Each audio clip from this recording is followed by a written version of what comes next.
بسم اللہ الرحمن الرحیم۔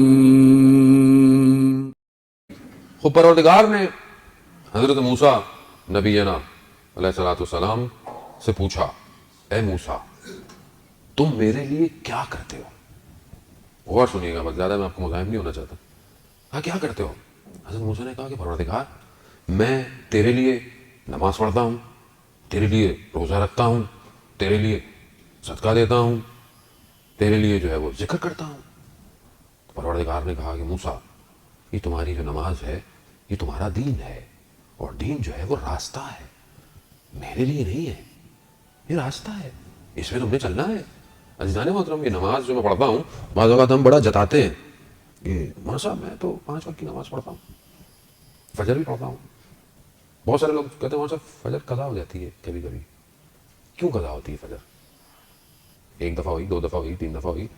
اب اگر آپ ایک روڈ پہ جا رہے ہوں اور ہر دفعہ آپ کو کیمرے کی لائٹیں پڑتی رہیں تو تیسری دفعہ تو آپ کو برابر والا بولے گا بھائی جب پتہ ہے یہاں لائٹ پڑنی ہے تو گاڑی ہلکی کر لو۔ گاڑی ہلکی کرتا ہوں کہ نہیں کرتا؟ یا گزرنا چھوڑ دیتا ہوں میں وہاں سے، بھائی یہاں سے نہیں جانا، یہاں کے کیمرے بڑے خطرناک ہیں۔ نماز قضا ہو رہی ہے، سوچتا کیوں نہیں کیوں قضا ہو رہی ہے نماز میری؟ نماز کمال نہیں ہے، جتا نہیں رہا کہ میں نماز، نہ نماز میرے لیے ضروری ہے۔ عزیزان محترم، نماز پروردگار نے میرے لیے بنائی ہے، میری بقا کے لیے بنائی ہے۔ ایک نماز اگر قضا ہو جائے اس کی قیمت ہم دنیا کے خزانے بھی جمع کر لیں نہیں کر سکتے، یاد رکھیے گا۔ ایک شخص آیا، چھٹے امام جعفر صادق علیہ السلام، امام کی خدمت میں آیا کہ مولا میں سفر پہ تجارت پہ جانا چاہتا ہوں، استخارہ دیکھیں۔ استخارہ برا آیا، بد آیا۔ کچھ عرصے بعد واپس آیا، کہا کہ ابن رسول اللہ آپ نے تو کہا تھا برا آیا، لیکن مجھے تو اس تجارت میں بڑا فائدہ ہوا، بہت پروفٹ ہوا۔ تو امام نے کہا کہ فلانے دن فلانے روز فلانی جگہ فجر کی نماز چھوڑ گئی تم سے؟ کہا ہاں۔ کہا سارے خزانے جمع کر لو، اس فجر کی نماز کی قیمت ادا نہیں کر سکتے۔ بعض اوقات ہمارا اٹھنا، ہمارا بیٹھنا، رات کی محفلیں، فجر کی نماز کیا کرتی ہے؟ گئی۔ ساری رات بیٹھے میں باتیں کر رہے ہیں، ٹی وی دیکھ رہے ہیں، میچ دیکھ رہے ہیں، یہ کر رہے ہیں وہ کر رہے ہیں، فجر آئی تو تھوڑی دیر سو لیتے ہیں، گئی فجر۔ تو وہ بلے شاہ کہتے ہیں کہ راتیں جاگن شیخ صداتاں، راتیں جاگن کتے، کہتے ہیں رات کو شیخ بھی جاگتے ہیں، رات کو کتے بھی جاگتے ہیں۔ چلوے بلیا یار منا لے، بازی لے گئے کتے۔ کہا یہ رات کو جاگتے ہیں، صبح شیخ دنیا کے کاموں میں مصروف ہو جاتے ہیں، مگر کتا رات کو اپنے مالک کے گھر کی حفاظت کرتا ہے اور صبح آ کر اس کے دروازے پر بیٹھ جاتا ہے۔ چلوے بلیا یار منا لے۔ عزیزان ساری رات گزر گئی، اور جب ایک سجدے کا وقت آیا تو میں خواب غفلت میں تھا۔ ایک شہید نے اپنی وصیت نامے میں اس کی جب ڈائری ملی تو اس نے لکھا ہوا تھا کہ میری زندگی کا سب سے تاریک دن وہ تھا کہ جب میں اٹھا تو سورج نکلا ہوا تھا۔ کتنی میری زندگی کے تاریک دن ہے عزیزان محترم۔ میں نہیں کہہ رہا خدا نے، میں اپنے آپ کو کہہ رہا ہوں کہ میں یہ نماز تو راستہ ہے میرے لیے، یہ راستہ نہ ہو تو میں تو تباہ اور برباد ہو جاؤں گا۔ یہ 5 وقت کے سجدے نہ ہوں تو میں تو غرور تکبر میں پڑ جاؤں گا، کیونکہ میں کسی کو سجدہ ہی نہیں کر رہا۔ میں سجدہ کروں گا تو مجھے میری اوقات نظر آئے گی کہ میں ہوں کیا۔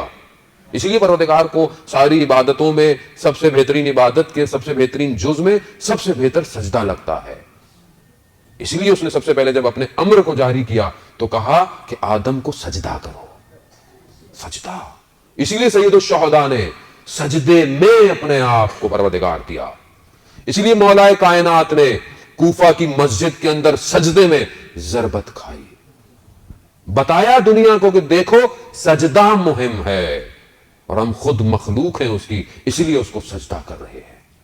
سجدہ کر رہے ہیں۔ خوب کہا کہ یہ تو نماز تمہارے لیے، کہا کہ روزہ، روزہ تو جہنم سے بچنے کی سپر ہے، شیلڈ ہے۔ روزہ جو رکھتے ہیں ہم، جہنم کی آگ سے ہمیں روزہ بچاتا ہے۔ یہ جو آپ روزے رکھ رہے ہیں کہ انشاءاللہ مستحبات روزے بھی آپ کے لیے بہترین، اور واجبات تو ایسے بھی رکھنے ہوتے ہیں۔ بچوں کو عادت ڈالیں، نہیں ابھی تو چھوٹا ہے، ابھی تو چھوٹی ہے، 9 سال میں بالغ ہو جاتی ہے۔ عزیزان محترم 8 سال سے اس کو روزہ رکھانے کی عادت ڈال دیں۔ کل کو جب وہ بڑی ہوگی، اس کی قضائیں ہوں گی، اس کو سمجھ نہیں آئے گا تو قصور کس کا ہوگا؟ وہ تو روزے قیامت بولے گی میرے ماں باپ نے مجھے تعلیم نہیں دی روزہ رکھنے کی، میں تو رکھ سکتی تھی۔ نہیں ابھی تو چھوٹی ہے، یہ ہے وہ ہے، ابھی تو بچہ یوں ہے۔ نماز میں آئے تو بھگا دیتے ہیں بچوں کو ہم سامنے سے، سجدے کا لے کے بھاگ جاتا ہے تو ایک آپ ہاتھ میں رکھ لیں گے، بچہ بھاگ رہا ہے بار بار، اس کو پڑھنے دیں، محبت دیں، ماحول بنائیں، افطاری کا سحری کا نہیں بھی رکھتا اٹھائیں, اسے پتا ہو کہ یہ کیا ہے. ہمیں ایسے ہی رکھوائیں روزے جانے مت, مگر آپ لوگوں نے ایسے نہیں رکھے کہ سب گھر والے اٹھتے تھے, حتیٰ پڑوسی بھی اٹھتے تھے. ہمیں یاد ہے ہم چھوٹے ہوتے تھے, ہم پڑوسیوں کے گھر چلے جاتے تھے کیونکہ گھر میں ماحول بنایا ہوا ہوتا ہے افطار اور سحر کا, ماحول بنائے. کہا یہ تو موسیٰ جہنم کی آگ سے بچانے کے لیے میرے لیے. کہا صدقہ, کہا صدقہ تو جو دیتا ہے دنیا میں وہ قیامت میں اس کے اوپر سایہ ہوگا, تو اس کے لیے. کہا ذکر, کہا ذکر نور, ذکر تو نور ہے جو اس جگہ پر کام آئے گا.